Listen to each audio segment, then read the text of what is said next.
Alors, cette semaine, la Sidra Matot, on va parler du sujet qui est au début de la Sidra.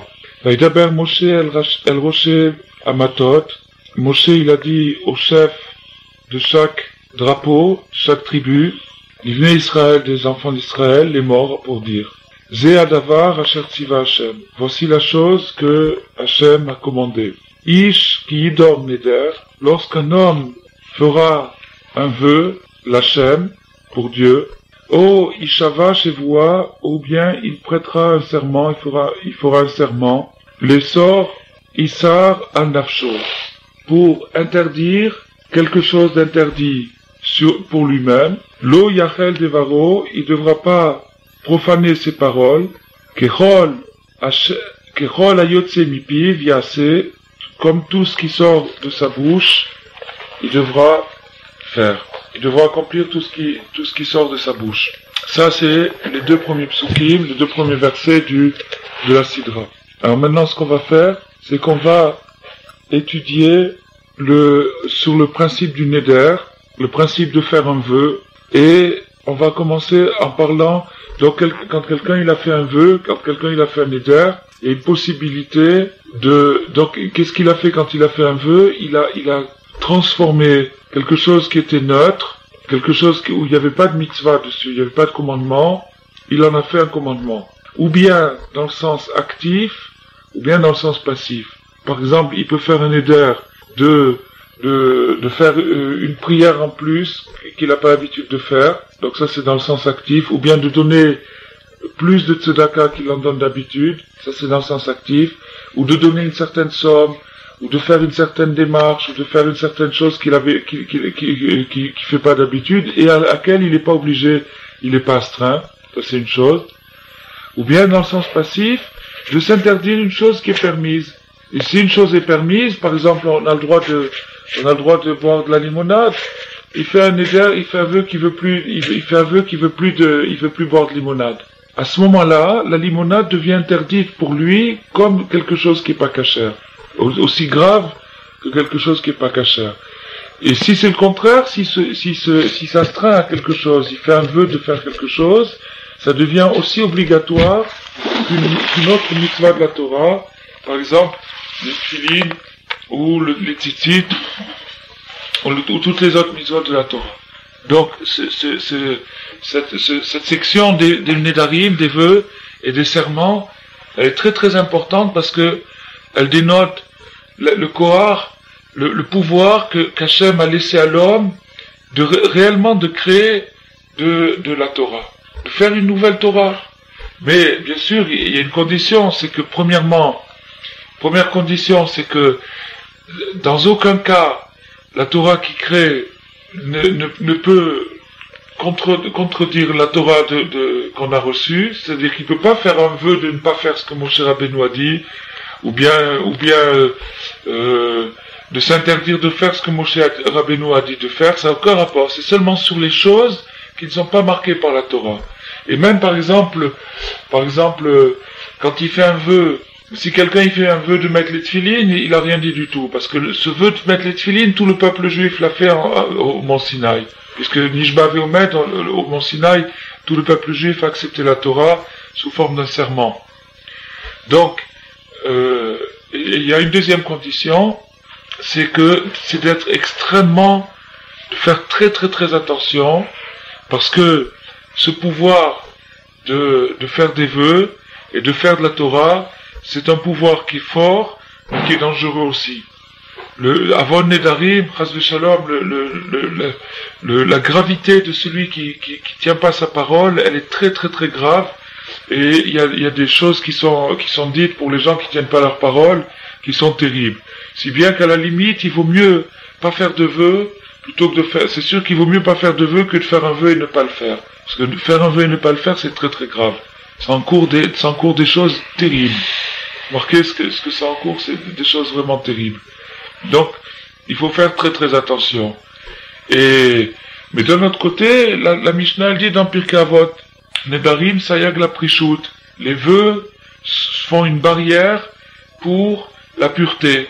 C'est-à-dire quelqu'un qui n'arrive pas par lui-même, à combattre contre ses tendances, contre ses passions, il fait un vœu sur une chose qui sait que cette chose-là peut l'amener à faire quelque chose de mal. Mettons par exemple quelqu'un que chaque fois qu'il passe à côté, chaque fois qu'il voit une bouteille de vin, il peut pas s'empêcher de l'ouvrir et de boire quelques verres. Quelqu'un comme ça, il peut pas s'empêcher. Alors qu'est-ce qu'il fait? Alors qu'est-ce qu'il fait? Il fait un vœu de pas ouvrir le placard. Il fait un vœu de pas ouvrir le placard, comme ça il voit pas, ou de pas ouvrir le frigidaire, comme ça il voit pas la bouteille de vin. Et à ce moment-là, il reçoit une nouvelle force qui va l'aider contre cette chose-là. Et c'est vraiment le vœu une grande puissance, mais c'est quelque chose de dangereux. Et comme toutes les choses puissantes d'ailleurs, c'est quelque chose de dangereux. C'est quelque chose de très dangereux parce que il faut pas s'amuser avec ça. Il faut pas s'amuser avec ça. Il y a toute une Gemara là-dessus qui s'appelle Gemara Nedarim, où il y a des choses terribles qui sont marquées là-bas. Il est marqué que, par exemple, que si quelqu'un dit demain matin je vais étudier, la Gemara dit Neder Gadol Eloke Israël à ça. Il a pas dit, il a pas juré, il a pas dit je jure ou je promets ou comme ça. Il a dit demain matin je vais étudier la Torah. Et la Gemara dit il a fait un grand vœu. Et il est astreint, il est contraint par son vœu à accomplir ce qu'il a dit, c'est sorti de sa bouche, il doit le faire. Et Rabbi Nathan explique dans une autre halakha que ce pouvoir qu'Hachem a donné de créer une nouvelle Torah, c'est-à-dire que maintenant quand il dit demain matin je vais étudier, alors que d'habitude il va travailler, il dit demain matin je vais étudier, donc il a fait de cette matinée une nouvelle Torah. Il a créé une nouvelle Torah, il s'est créé un engagement, une obligation sur cette matinée-là. Alors Rabbi Nathan il explique parce que en vérité la Torah elle est partout, elle est dans le temps, elle est dans l'espace, elle est dans toutes les situations, seulement elle est cachée. Et faire un vœu, c'est révéler la Torah qui est cachée, là où elle est cachée, et la faire apparaître et faire maintenant une nouvelle mitzvah, une nouvelle obligation. Donc maintenant ce qu'on va étudier aujourd'hui, c'est que lorsqu'une personne a fait un vœu, elle est donc maintenant coincée par son vœu, il y a une possibilité de sortir de ce vœu. Ça s'appelle Atarat Nedarim. C'est-à-dire qu'on peut délier le serment, on peut délier le vœu. On peut détacher, il est attaché, on peut le détacher. Comment? Il va voir un chacham et il raconte son éder, il dit son éder, et le chacham cherche dans le récit qui lui dit un pétard, une ouverture. Qu'est-ce que ça veut dire une ouverture? Si un endroit où il regrette d'avoir fait le neder, parce que maintenant il a fait le neder, et maintenant il se trouve coincé par son neder, et maintenant il regrette. Il regrette d'avoir fait le neder, c'est pour ça qu'il vient chez le chacham. Mais il faut que ce soit un regret valable.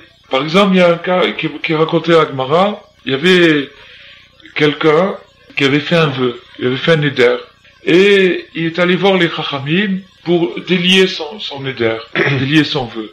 Alors, les chachamim, ils ont cherché une ouverture parce qu'il faut que ça soit sérieux. Faut pas dire je regrette comme ça, il faut que ça soit, si j'avais su que en faisant ce neder, par exemple, mettons quelqu'un qui fait un neder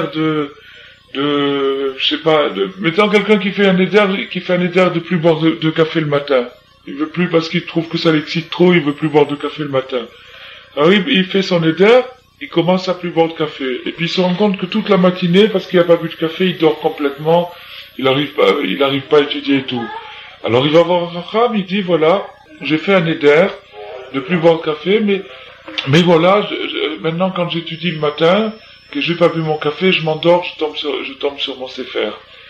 Alors le chacham, il étudie et il voit si vraiment le regret est sérieux, et si le regret est sérieux, à ce moment-là, il lui dit moutarlar, ils prennent un petit beddin de 3 personnes, moutarlar, c'est permis, et ils annulent le vœu, et à ce moment-là, il est sorti de son vœu. Et ça, c'est une grande mitzvah, quelqu'un qui a fait un neder qui est coincé, de demander à Tarat Nedarim. Et il y a une histoire dans la Gemara, où il y avait quelqu'un qui a fait un neder, et la Gemara, elle dit, il avait fait un neder, il est venu voir les chachamim pour ouvrir son neder, pour se délier de son vœu. Et les chachamim ont cherché, ils lui ont fait raconter toute l'histoire, ils ont cherché une ouverture, et ils n'ont pas trouvé. Ils n'ont pas trouvé parce qu'il faut que ça soit une ouverture sérieuse, il faut que ça soit vraiment quelque chose qu'il n'avait pas pensé, que si ça avait été comme ça, il l'aurait pas fait. Alors la Gemara, elle dit que les Chachamim, ils se cassaient tellement la tête pour lui trouver une ouverture, qu'ils passaient de l'ombre au soleil et du soleil à l'ombre. Il y avait là-bas peut-être une maison ou un arbre, et ils marchaient comme ça de long en large et de long en large, ils se cassaient la tête, Et soudain, le Chacham, il s'est approché près de cet homme, et il lui a dit, si tu avais su que je dois passer de l'ombre au soleil, du soleil à l'ombre, comme ça sans arrêt, est-ce que tu aurais fait ton éder? Il a dit non. Alors il a dit, voilà, Moutarla. Il a ouvert son éder. Parce qu'il n'avait pas su cette chose-là. Donc ça, c'est le principe de Atarat Nedarim. Les Ebrinat Atarat Nedarim. Et ça, c'est le principe de Atarat Nedarim. Chez Chacham, Yeshlo Koach, La'akor Aneder Meikaro. Le Chacham, il a le pouvoir de déraciner le vœu dans sa racine. C'est-à-dire, le vœu, il a une racine. Un vœu, c'est-à-dire le pouvoir que l'homme, il a de faire un vœu, de dire, cette chose-là, elle est interdite pour moi, ou cette chose-là, elle est obligatoire, alors que la chose était totalement facultative avant, maintenant elle devient obligatoire. Ce pouvoir que l'homme, il a, le Chacham, il a le pouvoir de lui déraciner ça. C'est-à-dire que quand le Chacham, il lui a annulé son vœu, il a ouvert son vœu, c'est pas qu'il lui a pardonné, non, il a déraciné la chose dans sa racine. La chose n'existe plus du tout depuis le début. Il a déraciné Meikara, depuis la racine de la chose. Al-Yedé Harata, grâce au regret. Harata, c'est le regret. C'est-à-dire, il faut que la personne qui a fait le vœu rencontre un regret. Elle rencontre un regret d'avoir fait ce vœu. Elle regrette d'avoir fait ce vœu à cause d'une circonstance qu'elle n'avait pas prévue lorsqu'elle a fait le vœu. Car, alors maintenant il faut comprendre pourquoi. Car à Koach, c'est le Kol Adam, Mindor Neder, le pouvoir que tout homme a de faire un vœu. C'est-à-dire, de faire un vœu, il peut dire n'importe quoi, mais il a le pouvoir de faire un vœu, Velasot Leatzmo Torah, et de se faire vraiment une Torah. Quelqu'un qui, par exemple, qui serait maniaque, il pourrait s'inventer des mitzvot toute la journée, des nouvelles mitzvot, de marcher sur des petits morceaux de bois, de ramasser des trucs, il pourrait s'inventer de se faire toute une nouvelle Torah. C'est un pouvoir qui a été donné par Hachem. Mikol davar chol shirotse, de toutes les choses profanes, c'est-à-dire les choses neutres, qui sont pas dans le cadre de la Torah, il peut faire ça avec ça une nouvelle Torah. Hu al-yedé koach achacham ha'emet shezoche le'elu ha'makifim anal kemova betorah anal. C'est par le donc maintenant la raison, le pouvoir que l'homme a de faire des vœux, c'est-à-dire de transformer le profane en sacré, de faire des choses d'une situation profane quelque chose de sacré, c'est ce pouvoir-là, il découle du sage, du Chacham. Et donc maintenant on comprend très bien pourquoi tout à l'heure quand on a lu les 2 premiers versets de la Sidra, lorsque cette mitzvah des vœux, des Nedarim a été donnée au clan d'Israël, elle rochait à Matot. Elle a été donnée, d'abord Hachem a fait une introduction que Moshe parle au chef des tribus. Le chef des tribus représente les tzadikim. Il représente les tzadikim. Donc, pour nous indiquer quoi? Pour nous indiquer que tout ce qui va suivre, c'est-à-dire toute la paracha des Nedarim, découle et dépend des tzadikim. C'est par les tzadikim qu'on a la force de transformer le rôle en kodesh, de transformer ce qui est profane en sacré. Parce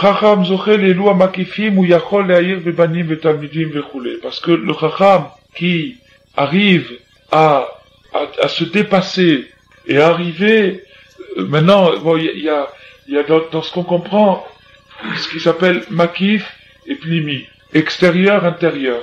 Lorsqu'on a compris une chose, elle s'appelle pnimi.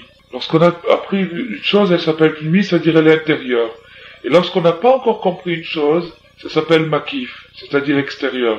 Makif, c'est-à-dire qui est autour, qui est extérieur. Donc maintenant, chaque personne a un degré pnimi, un degré intérieur, c'est-à-dire tout ce qu'il a compris, Et un degré makif, tout ce qu'il n'a pas encore compris. Et maintenant, il y a un makif, et il y a un makif du makif, et un makif du makif, et un makif du makif jusqu'à l'infini.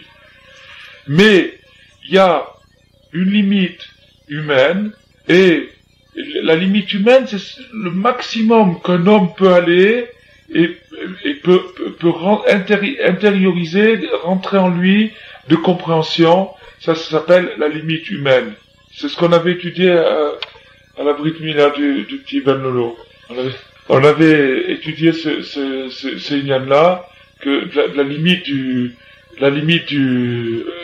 de l'homme. Il arrive, bon, maintenant, chacun, par exemple, quelqu'un qui a 3 ans, un petit garçon qui a 3 ans, il a un makif, il comprend pas comment une voiture ça marche, et quelqu'un qui a 4 ans, il a un autre makif, etc., etc. Il y a des makifim, Mais, il y a un makif de tous les makifim, c'est-à-dire la limite humaine.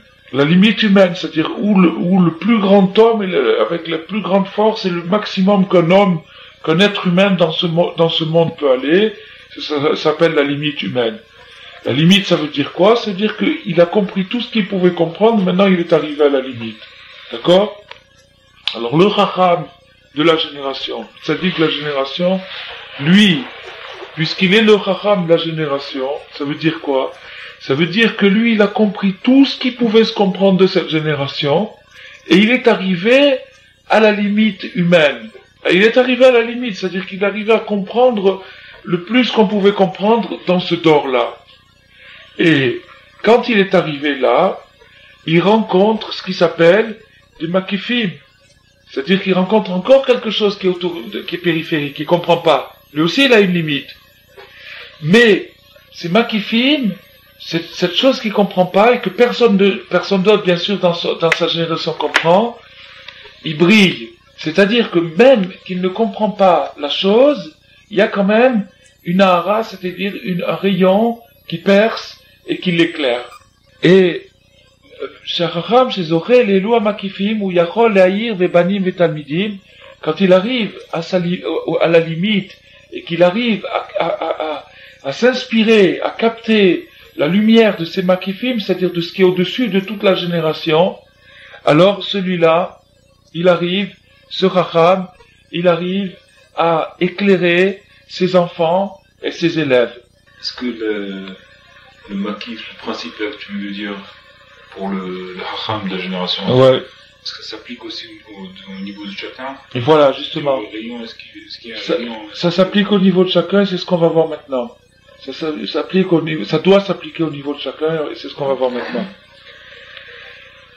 Alors maintenant, justement, c'est vraiment ce qu'on voit tout de suite.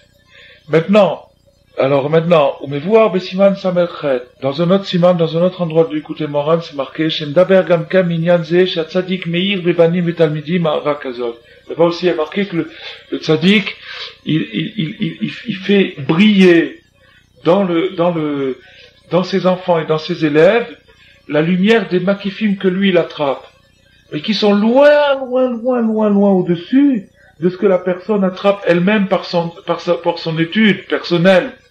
Par son étude personnelle, elle arrive à son maximum, et son maximum, selon le degré de la personne, ça peut être un peu plus, un peu moins, mais c'est en général pas fameux, parce que il faut des préparations pour l'étude. Par exemple, on voit que c'est marqué dans la Gemara Nida, il est marqué que un homme, avant de venir sur terre, toute personne avant de venir sur terre, la Gemara dit que on lui enseigne toute la Torah. Et donc on lui enseigne toute la Torah. Et bon, et après ça c'est quand il est dans le ventre de sa mère. Le petit bébé, quand il est dans le ventre de sa mère, on lui enseigne toute la Torah. Et ça s'appelle que la lumière brille sur sa tête. Merdolek. C'est la lumière qui brille sur sa tête, c'est-à-dire qu'il voit tout, il a une vision comme un prophète. Il voit tout le monde entier. Et quand il arrive dans ce monde, c'est-à-dire à la naissance, il est frappé sur sa bouche, sur la lèvre supérieure, la petite fente qu'il y a entre le nez et la lèvre supérieure, c'est le cou du malach, c'est un ange qui frappe sur sa lèvre, et qui lui fait oublier tout ce qu'il a appris. Il lui fait oublier tout ce qu'il a appris. Et après, il arrive dans ce monde, il a tout oublié. Il a tout oublié. Alors maintenant, il y a une question, pourquoi lui avoir appris? Et pourquoi lui avoir appris? Si c'est pour oublier. Alors, de deux choses, ou bien c'est d'apprendre qu'il faut, alors pourquoi lui faire oublier? Et si c'est d'oublier qu'il faut, alors pourquoi réapprendre? Pourquoi l'envoyer à l'école pour qu'il réapprenne? La raison c'est comme ça. C'est que, ce qu'on lui fait apprendre, Rabbeinu il explique, il donne une Torah nifla là-dessus. Et la vérité, ce qu'on lui fait apprendre, on fait pas apprendre à tout le monde la même chose. On fait pas apprendre à tout le monde la même chose. Ce qu'on lui fait apprendre, c'est à lui personnellement, qu'est-ce qu'il va arranger dans ce monde? Qu'est-ce qu'il va arranger dans ce monde? Pourquoi? C'est comme par exemple un parachutiste, il monte dans un avion et on lui dit voilà, on va te parachuter au-dessus d'un pont, il faudra que tu mettes une bombe sous le pont, que tu fasses ça c'est ta mission. Ça c'est ta mission. On lui dit avant de le lâcher, on lui dit ça. Et après go, on le pousse de l'avion, il saute et il sait qu'est-ce qu'il va faire. On prend pas un parachute, on le saute, on lui dit débrouille-toi, on te dit pas ce que tu dois faire. Alors donc, avant d'envoyer un homme sur terre, avant d'envoyer une personne sur terre, on lui dit qu'est-ce qu'il doit faire. On lui dit qu'est-ce qu'il doit faire, et ça c'est sa mission. Alors, c'est sa mission. Bon, et quand il arrive sur terre, il oublie sa mission. Il oublie qu'est-ce qu'il est venu faire. Alors, qu'est-ce que c'est le sens de l'étude de la Torah? Le sens de l'étude de la Torah, c'est de chercher et de redécouvrir petit à petit tout ce qu'il a appris avant. De redécouvrir, de réattacher tout ce qu'il apprend avec ce qu'il a appris avant. Et s'il arrive à faire ça, alors à ce moment-là, il trouve sa mission. Il retrouve sa mission. Mais pourquoi? Alors maintenant la question, pourquoi lui avoir fait oublier? Parce que de cette façon-là, il a un mérite. Par le fait qu'il a oublié, il a un mérite. Et ce mérite fait que s'il trouve et qu'il accomplit sa mission, il aura une récompense pour avoir accompli sa mission. Alors que normalement, quand on fait un travail, qu'on est payé pour ça, on ne reçoit pas une récompense spéciale. Mais puisqu'il a eu un mérite, puisqu'il avait oublié qu'il a eu un mérite, alors c'est de là que vient sa récompense. Maintenant, pourquoi lui avoir appris avant? Lui avoir appris avant, parce que si on ne lui avait pas appris avant, il pourrait jamais s'en rappeler. Il pourrait jamais se retrouver quoi que ce soit. Il reste quelque chose, de ce qu'il a appris, malgré qu'on a oublié, il reste quelque chose dans la Neshama, il reste une marque. Il reste une marque. Alors maintenant, la chose, la Brit Mila, quand on fait la Brit Mila un petit garçon, ça représente le guilou, on découvre la Nekuda. C'est-à-dire la recherche, le premier point, allez, on commence maintenant à chercher ta mission. C'est le fait de redécouvrir la Torah qui a été oubliée. Il y a 8 jours seulement. Et 8 jours avant que le petit bébé il est né, il y a 8 jours, et déjà en 8 jours il a déjà oublié beaucoup de choses. Et maintenant on recommence à lui faire découvrir. Seulement, pourquoi? Alors voilà, le problème c'est comme ça. Ce qu'un petit garçon il souffre quand on fait la Brit Mila, personne peut s'imaginer. Seulement quelqu'un peut s'imaginer si quelqu'un il le faisait âgé et sans anesthésie. Il pourrait s'imaginer ce que c'est. Rabbi Nathan il dit que pour devenir un tzaddik, il faut souffrir autant qu'un petit garçon pour la Brit Mila. Parce que le inyan de la Brit Mila, c'est une inyan de tzaddik qui est sur de l'âme, c'est une inyan de tzaddik. Et donc maintenant, pour arriver à la pureté, il faut passer par autant de souffrances que le petit garçon pour la Brit Mila. C'est-à-dire que c'est le premier symbole qu'on nous fait voir dans la vie, c'est que si tu veux découvrir le tzaddik, si tu veux découvrir la Nekuda, si tu veux te rappeler de ce qu'on t'a appris quand tu étais dans le ventre de ta mère, il faut la même souffrance, il faut couper cet or-là. Il faut couper ce qui cache la Nekuda, et donc il faut endurer, il faut passer par les mêmes souffrances que le petit garçon quand il fait la Brit Mila. Alors maintenant, c'est pas tout le monde qui est prêt à recevoir ces souffrances-là, c'est pas tout le monde qui est prêt à passer par ce supplice, c'est vraiment un supplice.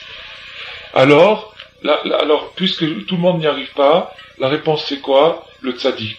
C'est-à-dire qu'au moins, si toi tu n'arrives pas à supporter ces souffrances-là pour te purifier, alors au moins écoute ce que celui qui est passé par là, il te dit pour te purifier. Et à ce moment-là, ça se marquait dans l'écouter Moran que maintenant quelqu'un, la personne, Par exemple, il y a marqué dans Mesilat Yesharim, les premières lignes de Mesilat Yesharim. Dans Mesilat Yesharim, il dit, Yesod Avoda, non, attends, Yesod, voilà, Yesod HaChassidut, Veshoresh Avoda Atmima, ou Sheitbarer Etzel Adam Machovato Beolamo. Il dit là-bas la première phrase que la base de la piété et la racine du service d'Hachem, c'est-à-dire que la base sur laquelle tout se construit, c'est de savoir qu'est-ce qu'on est venu faire sur terre. Tu te rends compte ce que ça veut dire cette phrase-là? C'est-à-dire que si tu sais pas ce que tu es venu faire sur terre, alors tu peux rien bâtir. Tu peux rien bâtir.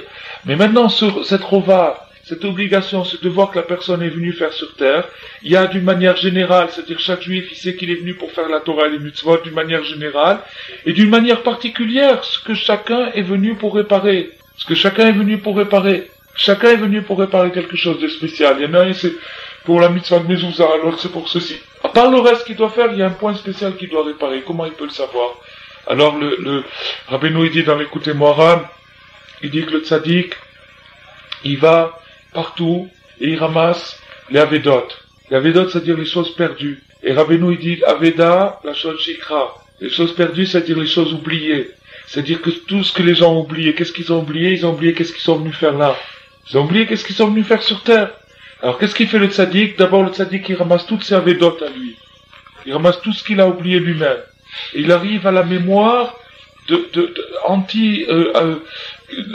la mémoire d'avant la naissance.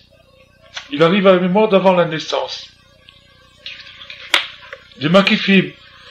Et, comme les 7 mendiants, le mendiant aveugle. Et, quand il arrive à la mémoire d'avant la naissance, après, il commence à ramasser la mémoire des autres. C'est-à-dire les avédot, les shikrot, ce que les gens ont oublié, c'est-à-dire leur mission. Et donc maintenant, les avédot, c'est-à-dire la mission de chacun, elle se retrouve où? Elle se retrouve chez le tzaddik. Donc maintenant, quand quelqu'un il a perdu sa Aveda, il cherche. Alors maintenant, il y a marqué dans la Torah, à propos il y a tout un chapitre dans la Torah sur les Avedot, sur les choses qui ont été perdues. Et il est marqué là-bas, Ad derosh achicha. Que celui qui a trouvé un objet qui a été perdu, il le conserve chez lui jusqu'à ce que son frère vienne le réclamer. Jusqu'à ce que son frère vienne le réclamer. Ad derosh achicha, jusqu'à ce que ton frère vienne le réclamer. Mais les Chachamim, ils ont expliqué, ils ont trouvé dans Ad derosh achicha une indication supplémentaire. Ad derosh achicha, ça veut dire jusqu'à ce que toi, tu fasses une enquête sur ton frère. Sur quel frère? Celui qui vient réclamer. Qu'est-ce que ça veut dire une enquête? Ça veut dire regarde s'il est honnête. Si par exemple, il y a une somme d'argent qui a été perdue. Alors maintenant, quelqu'un il dit c'est moi qui l'ai perdu. Alors, Ad derosh achicha, ça veut dire, premièrement, Ad derosh achicha, celui qui a trouvé la somme d'argent, il doit la garder jusqu'à ce qu'on vienne la réclamer. Et deuxièmement, ça veut dire, Ad derosh achicha, ça veut dire qu'il doit faire une enquête sur celui qui vient réclamer et lui demander des simanim. Pour voir si c'est pas un roublard qui vient essayer de prendre l'argent. D'accord?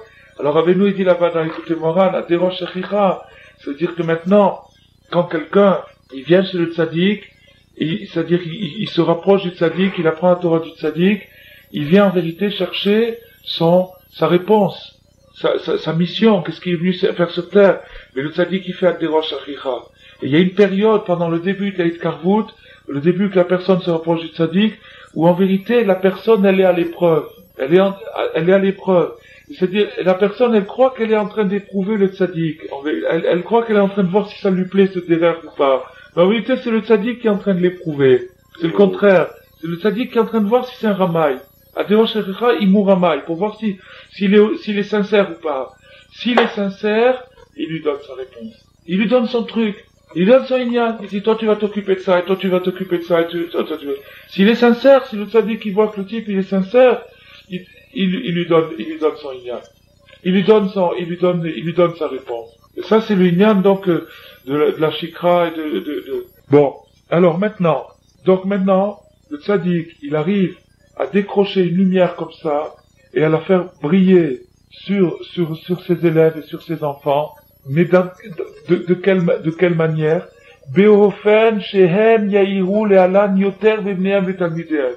C'est pas une lumière fixe qui va rester comme ça stable. C'est une lumière qui va se reproduire. C'est-à-dire que le tzaddik, il fait rentrer dans le cœur de ses enfants et de ses élèves la force de se reproduire spirituellement. C'est-à-dire la force de retransmettre à leur tour ce qu'ils auront appris. Ça, c'est ce que le tzaddik il fait rentrer. Il fait pas rentrer une connaissance figée qui va rester dans sa bibliothèque, c'est en lui et ça y est. Non. Il fait rentrer dans ses enfants et dans ses élèves la force de transmettre, la force de communiquer ce qu'ils auront reçu. Ça, c'est la puissance des makifim. La puissance de ce que le tzaddik qui décroche dans la compréhension suprême, c'est de pouvoir éclairer dans les enfants et dans les élèves la force de transmettre. C'est de cette manière que quelqu'un n'a pas shoot, c'est-à-dire qu'il n'est pas encore au niveau d'un tzaddik, lui il arrive aussi à avoir une hara du makif qui l'entoure. Bien sûr. C'est-à-dire, puisque le tzaddik, il est meilleur, donc c'est ça ce qui permet que le makif qui l'entoure déjà. Voilà. Il perçoit déjà. Vechen le doré dorot la netzach. Shelo yufsak od arat adat akadosh leolam. De telle façon que ce qui a été amené sur terre ne s'arrête plus. On voit par exemple le date de Moshe Rabbeinu. L'enseignement de Moshe Rabbeinu, il s'est plus jamais arrêté. Depuis le moment où il est descendu sur terre, ça s'est plus jamais arrêté, ça s'arrêtera jamais. Ça s'arrêtera jamais. C'est-à-dire que le Moshe Rabbeinu, il a pas seulement eu le pouvoir d'amener sur terre des choses très très élevées, compréhension incroyable. Ça c'est quelque chose déjà. Mais en plus, il a eu le pouvoir de transmettre à ses enfants le pouvoir de transmettre. À ses enfants, à ses élèves. Transmettre à ses enfants le pouvoir de transmettre et de transmettre et de transmettre. Kacher shamati mipi vakadosh beferush. Comme Rabbi Nathan a entendu ça de la bouche de Rabbi Nachman. Be'et shezachiti lishmoa inyan hanora ze mipi vakadosh. Au moment où j'ai entendu cet enseignement de Rabbeinu lui-même. Ve'ikar gedulat noraotav shel hatzadik ha'emet. Yesh lo koach kazeh sheyachol le'air hadat hakadosh bebanim ve'talmidim. Alors maintenant, la force du tzaddik à émettre, la force du grand tzaddik, c'est qu'il a la force d'éclairer et de faire prier dans ses enfants et dans ses talmidim, dans ses élèves, et il arrive à faire savoir à ceux qui sont tout en bas, même dans ceux qui sont dans la boue. Il y a des gens qui sont dans la boue. Qu'est-ce que c'est la boue? Qu'est-ce que c'est de la boue? Avec quoi c'est fait de la boue? C'est de la terre et de l'eau. De la terre et de l'eau. Alors, il y a un remède extraordinaire ici. La boue, c'est quoi la boue? C'est de la terre et de l'eau. Alors maintenant, qu'est-ce que c'est de la terre et de l'eau? Alors maintenant, c'est marqué comme ça dans les Sfarim. Il y a 4 éléments. Il y a la terre, l'eau, l'air et le feu. C'est Arba Yesodot, ça correspond aux 4 lettres du nom d'Hachem. 4 éléments. Donc maintenant, chacun des éléments, il représente une des lettres du nom d'Hachem, mais aussi, il représente une partie du caractère de chaque personne. Donc le caractère de chaque personne se divise en 4 degrés. Il y a 4 degrés dans chaque caractère. Et le caractère, il existe en négatif et il existe en positif. Donc, ça s'appelle des midot. Donc maintenant, les 4 éléments, ils ont 4 midot. Alors, donc, le feu, l'élément du feu représente l'orgueil et la colère. L'élément de l'air représente la légèreté. La légèreté, les bavardages, les rigolades, la légèreté. Et donc, ça veut dire quand une personne, par exemple, le caractère d'une personne, c'est le mésègue, c'est-à-dire l'équilibre de ces éléments. Si par exemple quelqu'un est une personne de feu, c'est quelqu'un de coléreux et d'orgueilleux. Si c'est une personne d'air, c'est quelqu'un de léger, de futile, de superficiel. Si quelqu'un a l'élément de l'eau qui domine dans sa constitution, il est gourmand, il aime les plaisirs, c'est une personne de plaisir. Et la terre, c'est la tristesse et la paresse. En vérité, tout le monde il a les 4, ça c'est sûr, tout le monde a les 4, mais il y a toujours quelque chose de dominant chez une personne. Et il y avait un tzaddik au temps de la Gemara qui arrivait d'après, sans voir la personne, seulement avec son nom, de savoir exactement comment il était.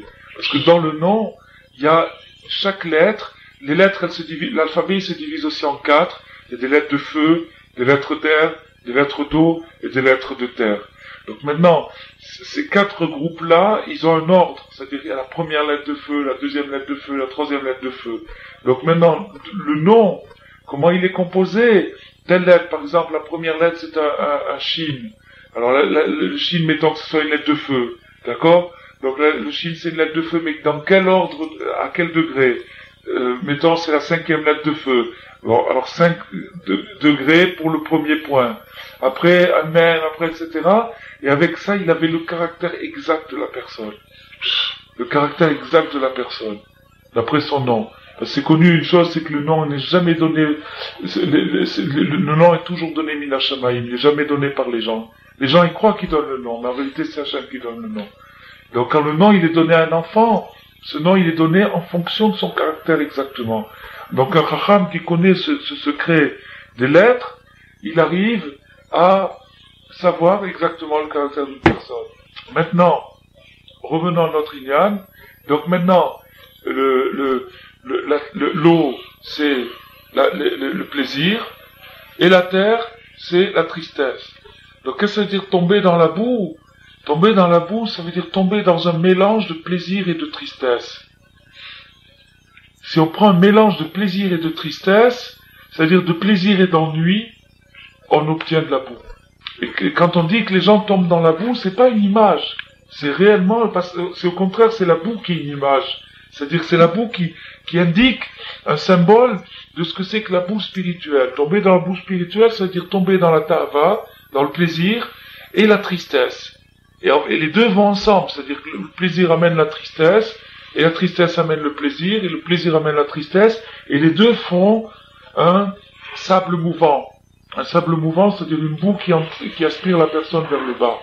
Ça, c'est tomber dans la boue.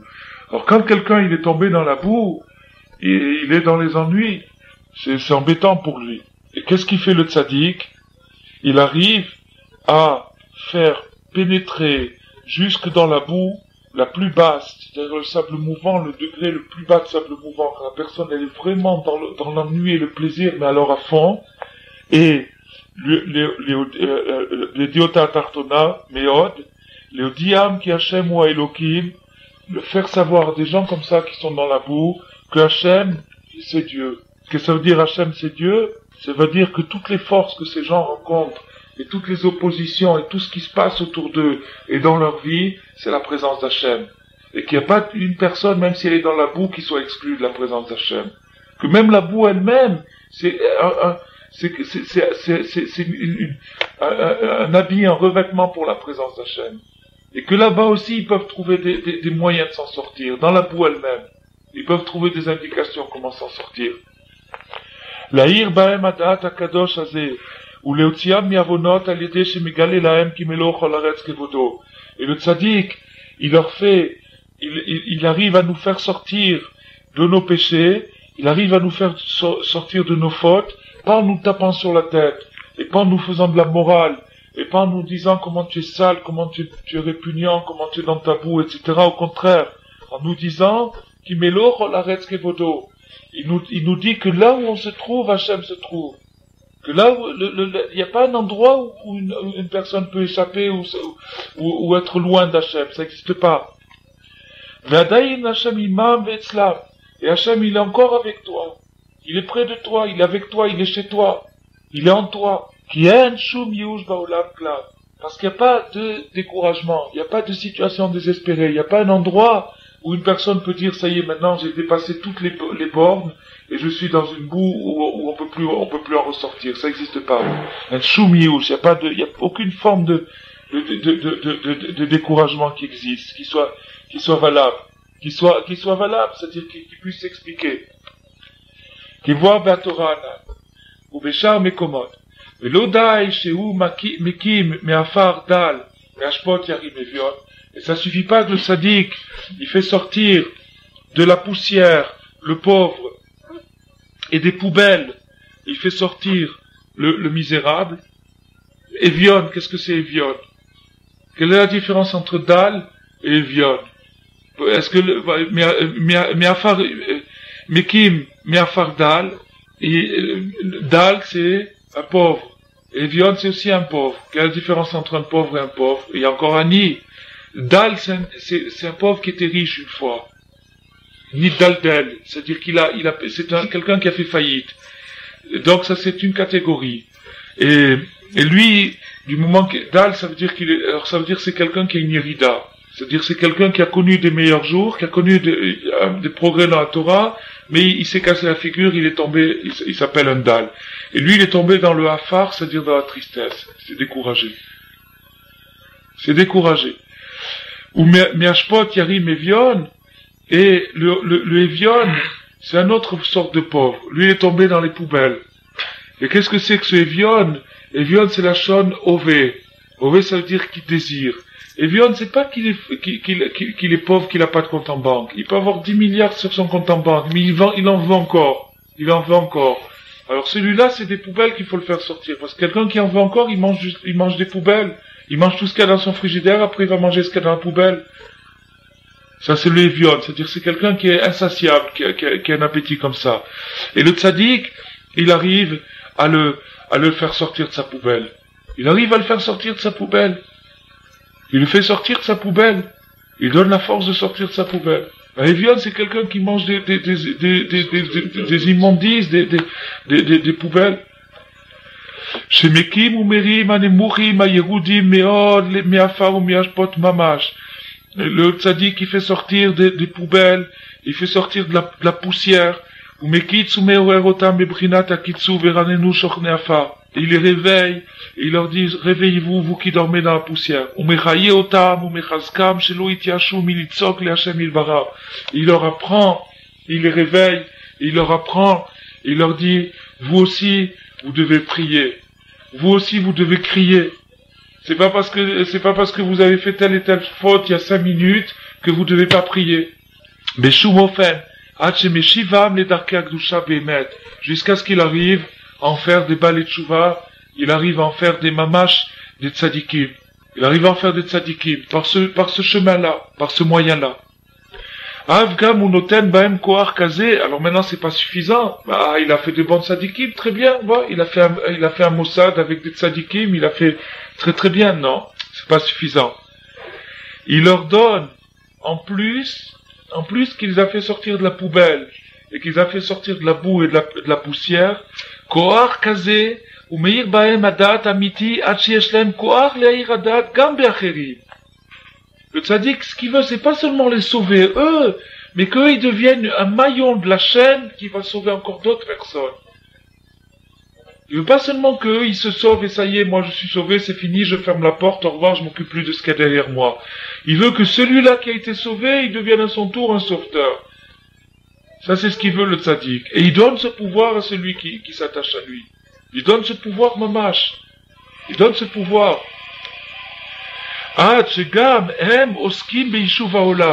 Jusqu'à ce que ces talmidim s'occupent de réparer le monde. Alors, donc, c'est pas seulement que le tzaddik fait sortir la personne de sa poubelle, mais en plus il lui donne la force de sauver d'autres personnes. De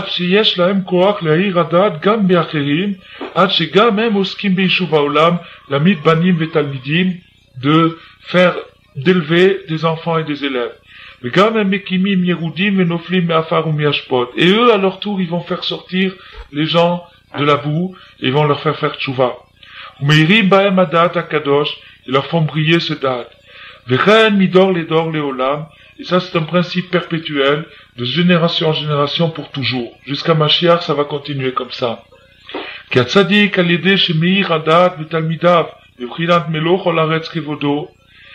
tzaddik, par le fait qu'il fait briller le date dans ses élèves, que la présence d'Hachem emplit tout l'univers, que la présence d'Hachem emplit tout l'univers qu'est-ce que ça veut dire dans tout l'univers?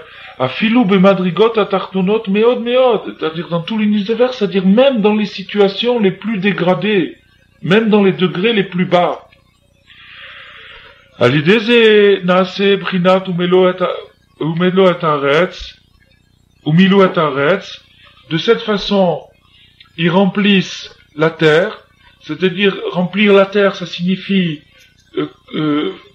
habiter la terre, c'est-à-dire que la terre soit habitée par des gens qui ont de la conscience, et non pas par des gens qui sont inconscients.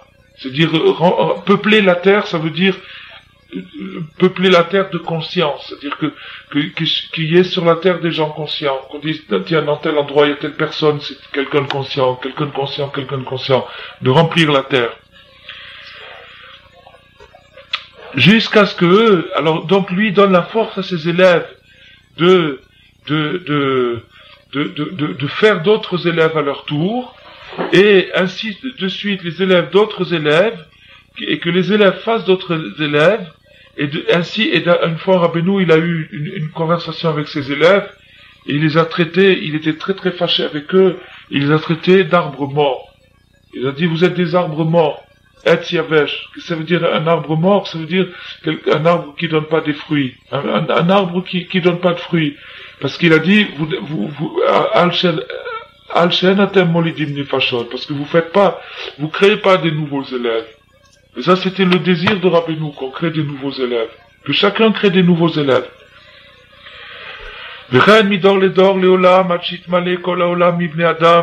Jusqu'à ce que la terre entière soit peuplée d'êtres humains à part entière, c'est-à-dire des gens conscients, mibne dea, des gens qui soient conscients, chez Yodim et Hashem Yitbarach, chez Rak Em Nikraim Adam, des gens qui connaissent Dieu, et seulement quand quelqu'un connaît Hashem, il mérite le titre d'homme.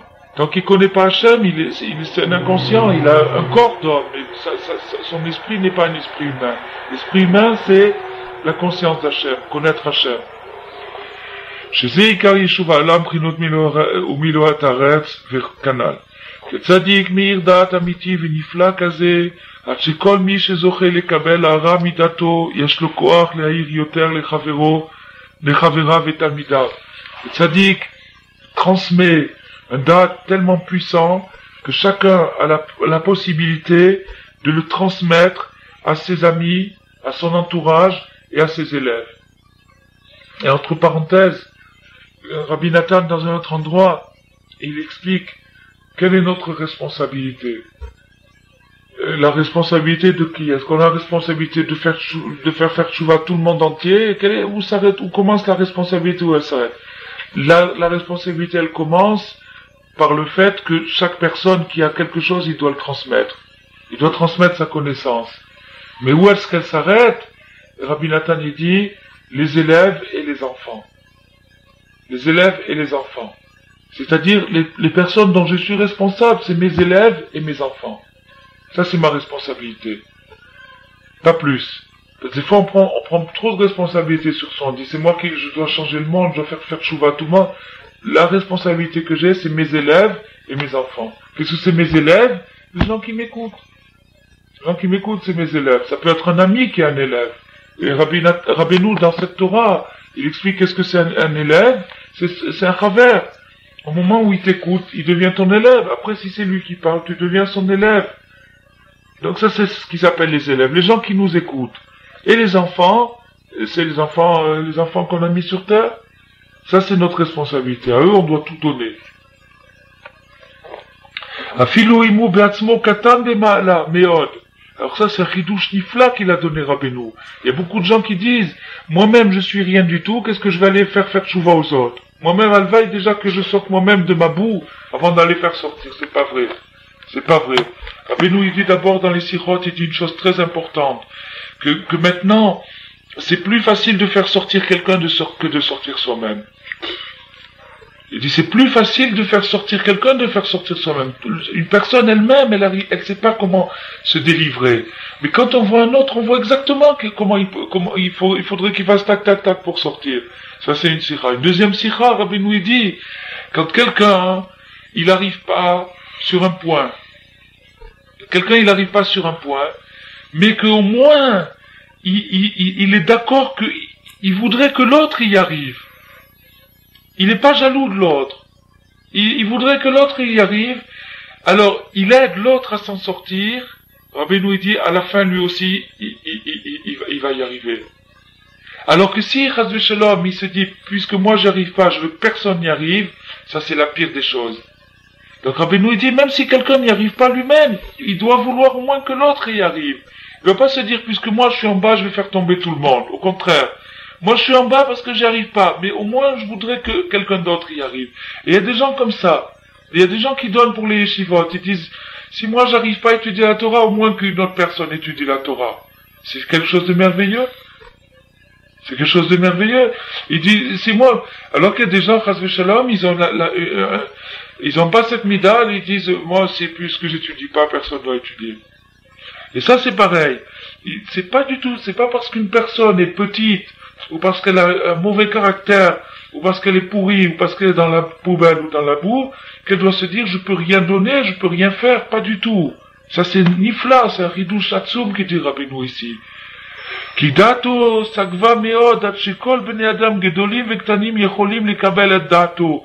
Parce que l'enseignement de la Torah, l'enseignement du tzaddik est tellement puissant qu'il n'y a pas de limite dans la petit ou grand, tout le monde peut recevoir quelque chose.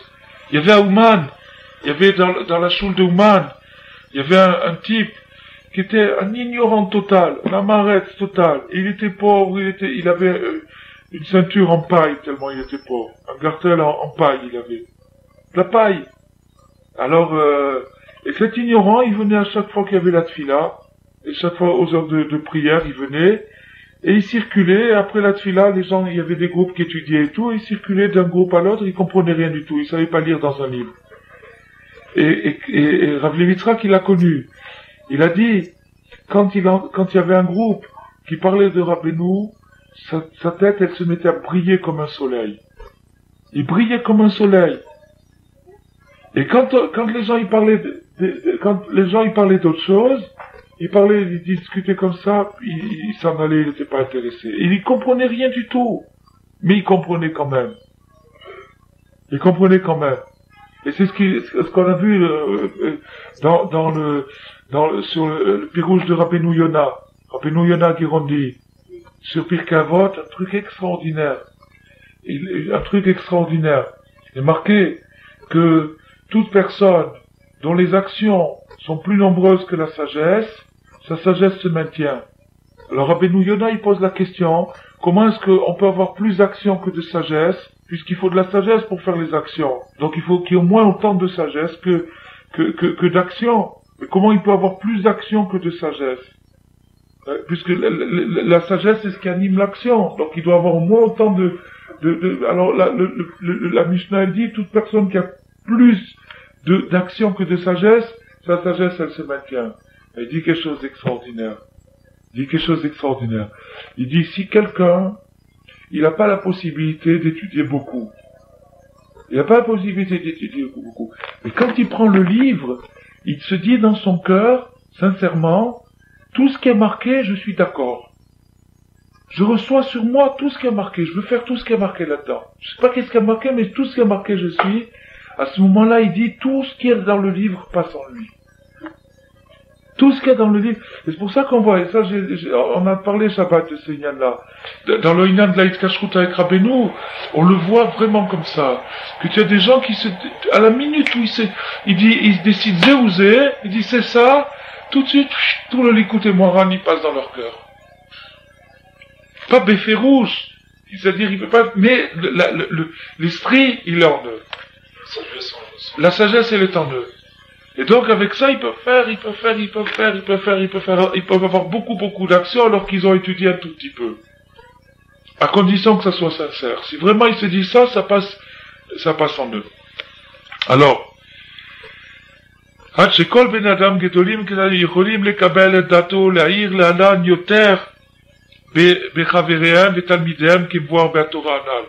peuvent transmettre à leurs amis, à leurs camarades, à leurs amis, à leurs enfants, à leurs élèves. Chaque personne est capable de faire ça. Chaque personne peut avoir des élèves. Il n'y a pas besoin d'être un maître pour avoir des élèves. Chaque personne peut avoir des élèves. Uchmo, je sais pas, Mahad Amar Abenouza, les Eish Pashut Meod. Et Fort Abenou, il a dit un homme très simple, un homme très simple, un homme vraiment qui avait aucune connaissance, qui n'était pas un érudit, ni un sage, ni rien du tout. Shegam Hu Yachol Orer Bnei Adam, Afilu Agdolim Mimeno Meod. Il peut apprendre quelque chose à des gens beaucoup plus grands que lui. Les Oreram, les Avodat Hashem Yitbarach Behemet, arriver à faire un déclic sincère chez des gens beaucoup plus grands que lui. Vers Marlo, Allo Etz Katan, chez Corinne Spindele, un petit morceau de bois, c'est-à-dire une petite brindille de bois, Yachol Leadlik Etz Gadol, une brindille de bois, elle peut enflammer une forêt entière, toute petite brindille. Vechan Amrou Chazal, Ma Etz Katan Madlik Etz Gadol, Af Talmid Chacham Vechoulé. Donc maintenant, un petit bonhomme peut allumer un grand bonhomme. Donc il y a personne qui peut dire, du moment que je suis petit, je peux pas amener de la lumière dans le monde. Il peut. Kol bekoach hatzadik hachacham ha'emet shehu yir ze hadaat betalmidav vekulam mekablim mimeno la'ir yoter midor ledor. Aval ken hachacham yesh lo koach le'atir haneder. Alors donc maintenant, on comprend pourquoi le chacham a le pouvoir de délier les vœux. Donc on revient au début de la question qu'on avait posée. Comment ça se fait que pour délier un vœu, il faut que j'aille chez le chacham, et de quel droit le chacham, le tzaddik, a le pouvoir de défaire un vœu?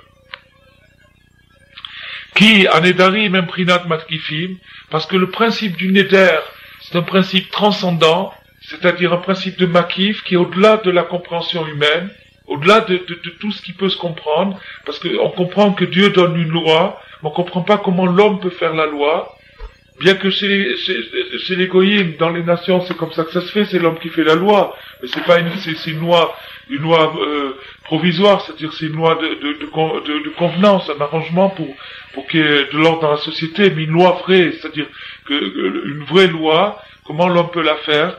Ça, c'est le principe du neder. Et le principe du neder, c'est quelque chose au-delà de la compréhension. Et dans cette zone-là, qui s'appelle les makifim, qui est au-delà de la compréhension, c'est de là que vient le neder, et c'est là-bas où le chacham s'alimente. Chez Misham koach haneder, kol ze nimshach al yedei hacham shebador, val ken bevadai yesh koach le hacham leatir haneder. Et donc, puisque le chacham va s'alimenter et va puiser sa sagesse, qui fait de lui un chacham, parce qu'aujourd'hui, maintenant, qu'est-ce qu'on peut faire? On peut mettre toute la Torah sur ordinateur. Est-ce que l'ordinateur c'est un chacham? Pas du tout. Ça reste un ordinateur. Ça reste un ordinateur. Donc, ce qui fait chacham, c'est pas les connaissances qu'il a mis en mémoire. C'est pas ça, sa chorma. Sa chorma, c'est son rapprochement de cette zone périphérique, c'est-à-dire de cette zone transcendante de Makifim, et le fait qu'il puise de cette zone-là. Et cette zone-là, c'est la zone du neder. Le neder, il est là-bas. Et donc le chacham, il a le pouvoir mamash d'annuler le neder comme si jamais il avait été, parce que le chacham, c'est là où il habite. Il est là-bas.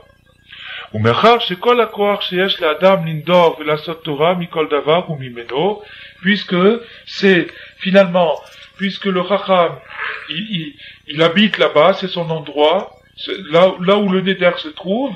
Donc maintenant, la force que tu avais de faire ce vœu, c'est le chacham, lui, c'est de lui que tu as pris cette force, donc il peut défaire cette force-là et défaire la puissance du neder. Ça, c'est une chose. Donc maintenant, on a appris la raison pourquoi le chacham peut défaire le neder. De faire le neder parce que c'est de lui que provenait le neder, et on comprend maintenant pourquoi la sidra de cette semaine commençait par le Rocher Amatot, par les chefs de tribu, parce que les chefs de tribu c'est le chacham, c'est ceux qui sont allés au degré de Makifim. Maintenant on va prendre autre chose. Je ne sais pas si on aura le temps de le finir, mais on va au moins entamer un deuxième sujet. Enfin, la suite de ce sujet, l'ikar atarat nedarim ou al-yedei charata. Maintenant, on a dit tout à l'heure que pour délier le vœu, le chacham doit trouver chez la personne qui a fait le vœu un regret. On a dit que ça dépendait du regret. Kisham, Beprinat Nedarim, Sham Ikar Acharata. Parce que maintenant, Rabbi Nathan, il va plus loin. Et il nous dit que, on a dit il y a 2 minutes, que l'endroit du Neder, l'endroit où se fait le vœu, c'est-à-dire l'endroit où la force de faire un vœu et de transformer le monde en Torah vient des Makifim, c'est-à-dire de la zone transcendante. D'accord? Et là-bas, c'est là où le Chacham se trouve. C'est là où sa Neshama se trouve. Bon. Et maintenant, donc, Rabbi Nathan nous a expliqué, c'est pour ça que le Chacham peut, à son gré, délier un Neder, parce que ça vient de lui, le Neder venait de lui, de là où il est. Mais Rabbi Nathan, il va plus loin maintenant. Il nous dit maintenant, il y a une condition pour ça. La condition, c'est quoi? C'est le regret. Rabbi Nathan, il nous dit, le regret, lui aussi, il vient de là-bas. La notion de regretter. Qu'est-ce que ça veut dire regretter? Qu'est-ce que ça veut dire regretter? Ça semble absurde. Que ça veut dire? C'est comme quelqu'un, il te marche sur les pieds et dit, je regrette. Est-ce que ça change que tu as mal aux pieds? Il regrette. Ça change rien, son regret. Ça veut dire regretter. Revenir en arrière. Qu'est-ce que ça veut dire regretter? Donc on voit que toutes ces choses-là, c'est des choses qu'on rencontre tous les jours, mais on n'y réfléchit pas beaucoup. C'est dire regretter. Et là on voit que regretter, ça veut dire quelque chose. Ça veut dire quelque chose. Ça veut dire, grâce à ce regret, si vraiment il éprouve un regret réel, le regret va le faire sortir d'une situation où il était vraiment coincé par son éder. Donc le regret veut dire quelque chose. Pas comme quand on marche sur les pieds, on dit je regrette. Des fois ça énerve encore plus que l'autre il a dit je regrette. Alors maintenant, Ikar Acharata, chez Ibrinat Teshuva. La notion de regret, c'est la notion de Teshuva. C'est-à-dire de revenir sur le passé. De revenir sur le passé. Mais ça, c'est aussi quelque chose de totalement inouï, incompréhensible. Qu'est-ce que ça veut dire revenir sur le passé? Qu'est-ce que ça veut dire revenir sur le passé? Kanedari, même Prinat Teshuva. Prinat Yom Kippourim. Parce que les Nedarim, le principe du vœu, le principe de transformer le monde en Torah, c'est le principe de Teshuvah, et c'est le principe de Kippour. Et plus haut, Rabbi Nathan, il expliquait que c'est la raison pourquoi Kippour commence par Kol Nidre. Kol Nidre, ça veut dire quoi? Tous les vœux, Kol Nidre, tous les vœux qu'on a fait. Donc, quand on rentre dans Kippour, on rentre par Kol Nidre. Et Kol Nidre, ça veut dire les vœux. Ça veut dire qu'on rentre à Kol Nidre, on rentre dans les Makifim, on rentre dans la zone des vœux, la zone très très élevée, c'est un jour très très haut, Yom Kippour. Très très haut, il est au-dessus du temps. Yom Kippour, il est au-dessus du temps. Au-dessus du temps. Il explique Rabbi Nathan que, par le fait qu'il est au-dessus du temps, les 364 jours de l'année, ils peuvent rentrer dedans. Et il peut être mechaper sur toute l'année. Parce que si c'était pas le cas, comment tu veux qu'un jour il expie sur tous les jours? Il faudrait 365 jours de tchouva pour 365 jours d'avera. Au moins. Alors, donc maintenant, comment un jour peut, alors, la raison c'est que c'est pas un jour. Yom Kippour c'est plus qu'un jour. C'est toute l'année, Yom Kippour. C'est au-dessus du temps. Et au-dessus du temps c'est quoi? Les Makifim. Kifim, c'est-à-dire, à Yom Kippour, chaque juif, il rentre dans cette zone de Makifim. Chez Shara Mikar Acharata, là-bas se trouve le regret. Ki Ikar Atshuva ou Charata. Parce que le principe de la Tshuva, c'est le regret. Le principe de la Tshuva, quand quelqu'un se remet en question, qui dit, je vais changer je vais m'améliorer, je vais changer, etc., ça vient du regret, parce qu'il regrette d'avoir fait ce qu'il a fait. Alken, oskim beyom kippourim be'atarat nedarim, kemo shekatu bechou leom icharatna, beron. On dit dans Kol Nidre, de tous les vœux qu'on a fait, on les regrette. On les regrette. Donc ça veut dire quoi? On rentre dans le domaine du regret. Au moment de Kol Nidre, on rentre dans le domaine du regret. On rentre dans la zone du Neder et dans la zone du regret. Qui al-yede atarat nedarim, al-yede acharata, misé yecholim lavi motzem chasde Hashem ad ensof vetachlit. Par cette paracha de cette semaine, ce morceau qu'on apprend sur le vœu, Et ce morceau où on nous apprend que par le regret, on peut délier un vœu, par ça, on apprend l'immense et l'infinie bonté d'Hachem. Ve'en shum yush ba'olam klal. Et ça nous donne une preuve de plus que le désespoir n'existe pas. Si cette notion de regret existe, alors le désespoir n'existe pas, parce qu'on peut toujours regretter.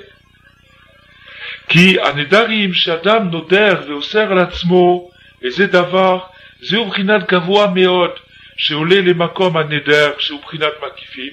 Parce que quand une personne interdit quelque chose sur elle-même, ou se fait une nouvelle mitzvah, donc ça veut dire que par ça, il utilisé un pouvoir, il est monté au degré des makifim, she'alideze yachol, lasot l'atzmo midavar chol Torah, Mahmal she'nedarim makifim, prinat shoresh Torah, prinat tshuva.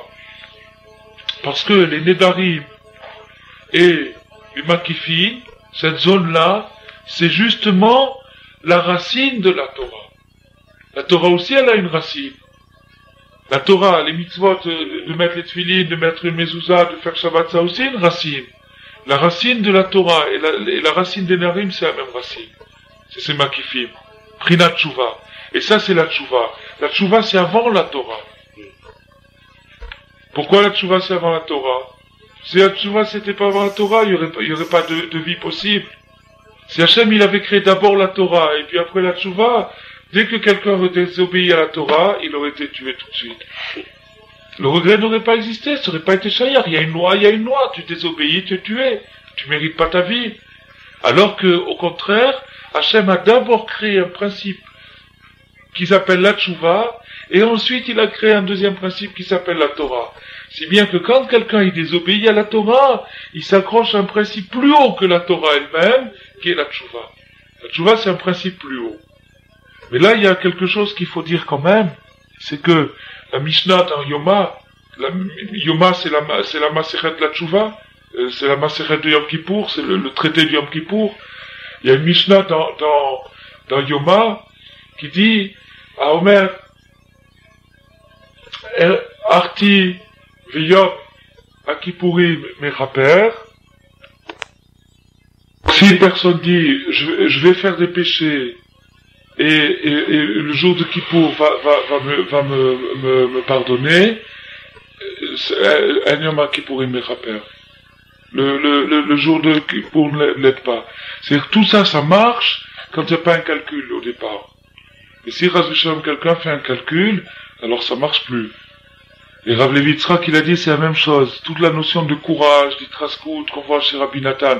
Rabbi Nathan, il a dit, Rabbeinu, son Inyan, c'est Rosh Hashanah, moi, mon Inyan, c'est Yom Kippour. Il a dit comme ça Rabbi Nathan. Donc maintenant, toute la Itraskout, tout le courage qu'on voit chez Rabbi Nathan, c'est la même chose. Si quelqu'un, Chas v'Shalom, il dit, je vais me laisser aller je vais me laisser aller, et après je ferai mes Shivat Nefesh, ça marche pas. C'est pas honnête. Bon, donc, Tshuva, alors donc ça c'est le shoraj de la Torah, c'est-à-dire la Tshuva. La Tshuva c'est le shoraj de la Torah. Falpi shanedarim imprinat gvoa kolkar, falpi ken yecholim latir aneder al yedei charata. Même que le neder est quelque chose de tellement élevé qui se trouve dans la racine de la racine, malgré ça, le regret est quelque chose d'encore plus fort. C'est-à-dire Hachem, il a créé avant la création du monde, avant la création de la Torah, avant les Nedarim, il a créé le regret. Il a créé la possibilité de regretter. Il a créé ça, c'est une création, la possibilité de regretter. C'est quelque chose c'est une invention, c'est une création. Il a créé cette possibilité. Aliede acharata shemitraratim lifnei achacham.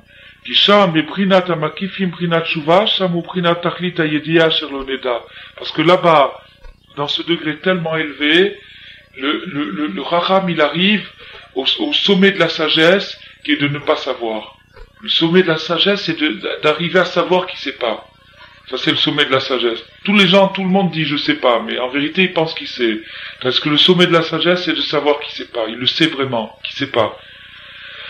Et ça, c'est le Shoreh. Le Sham HaChesed Ad En Sof, et là-bas, la bonté est infinie. Ve'yicholim litraret ve'lasot tshuva, Léolam, hier, chez Yé, et là-bas, il est possible de faire tshuva, et de regretter, quelle que soit la faute qu'on a fait, et quel que soit le mal qu'on ait commis, quels que soient les dégâts qu'on ait fait. Qui bémet tchouva et d'avoir nifla il est mala mi Torah. Parce que la tchouva c'est quelque chose de merveilleux, d'extraordinaire, au-dessus de la Torah. Au-dessus de la Torah, chez Ibrinat Da'at, qui alpi Da'at, Vasechel en moïl tchouva. Parce que logiquement, la tchouva, c'est, comme on dit tout à l'heure, il marche sur ses pieds et je regrette. Ça sert à rien de regretter. Mais, ça c'est dans la logique. Mais il y a quelque chose au-dessus de la logique, et là-bas, au contraire, on voit que c'est la tchouva et le chesed qui efface tout.